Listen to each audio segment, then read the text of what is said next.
Welcome to Samba Samba. Enjoy the video. You start by verifying the hardware and basic settings so you avoid chasing phantom problems. Open Settings and confirm the Wi-Fi adapter is enabled. If it looks fine, toggle airplane mode off then on to quickly reset the radio.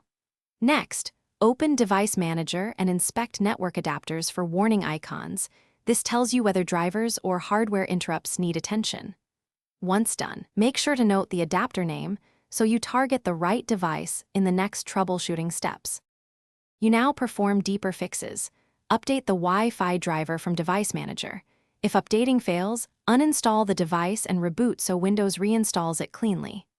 Run Windows Network Diagnostics for guided fixes, then go to Settings Network Reset to restore network components to defaults.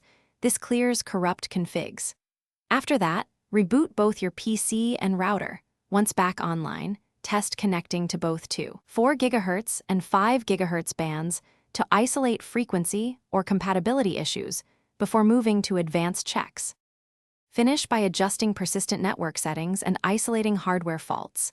Manually set DNS to 1, 1, 1, 1 or 8, 8, 8, 8 in the adapter IP4 properties to rule out resolver issues, then disable any adapter power-saving features so Windows won't turn off the radio. If problems persist, connect via Ethernet or a USB Wi-Fi dongle to confirm whether your internal adapter is faulty. Tip: if the USB adapter works, the internal card likely needs replacement or reseating. Swap it or consult repair options. Thanks for watching. Consider subscribing if we helped you.